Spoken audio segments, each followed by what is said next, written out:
The ongoing trade war between the U.S. and China, it could finally be cooling off. President Trump said yesterday negotiations are, quote, active, while the spokesperson for Beijing says that their door is wide open for talks.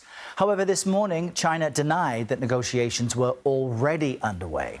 Now, Asian markets were mixed today following the talk about trade. Japan's Nikkei closed up more than 170 points, but the Hang Seng, based in Hong Kong, lost 162 points. For more, let's chat now with CBS News correspondent Natalie Brand, who's joining us from the White House. Natalie, markets prefer stability and certainty, but mixed messaging can really undo all that. What is the latest on these potential U.S.-China talks?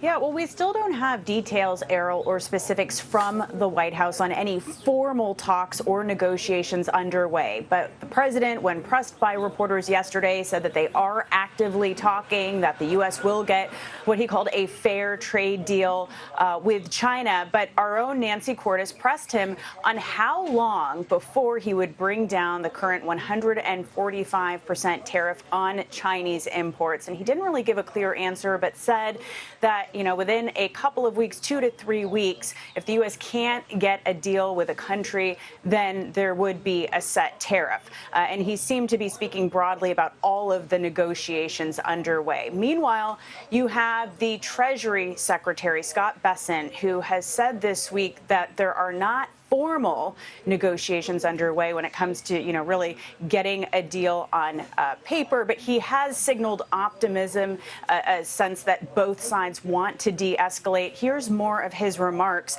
Before the Institute of International Finance, he did note China needs to change its practices with respect to trade. Take a listen. China's current economic model is built on exporting its way out of its economic troubles. It's an unsustainable model that is not only harming China, but the entire world. And Errol, as you noted, China, for its part, has said that if the U.S. wants to talk, the door is wide open, saying that we don't want to fight, but also not afraid of fighting. Now, meanwhile, Natalie, I know the president's continuing his crackdown, or really reform, I guess, of education. Walk us through some of the executive orders Trump signed on that point yesterday.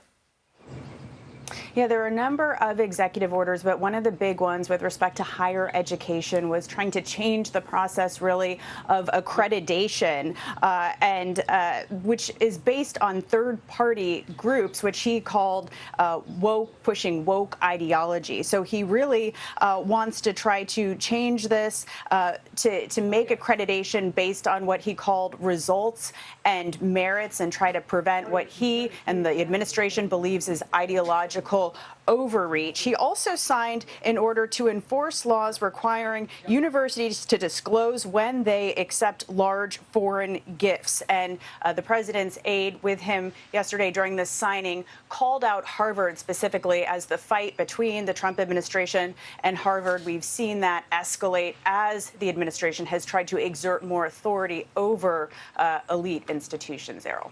All right, all the latest from Natalie Brand at the White House. Thank you for that. 12 states are now suing the Trump administration over its tariffs. We can show them to you on this map. The lawsuit says the president's tariffs operate on, quote, whims rather than the sound exercise of lawful authority. It also challenges their constitutionality. Arizona's Attorney General, who is a Democrat, slammed the commander-in-chief at a news conference yesterday.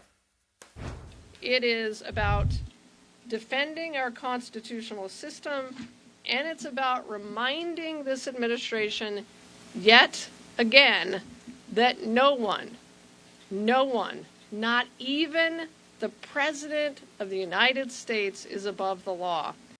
Now, the White House released this statement, which kind of deflects from the lawsuit, and it points the finger across the aisle. It says in part, quote, once again, Democrats like Letitia James are prioritizing a witch hunt against President Trump over protecting the safety and well-being of their constituents.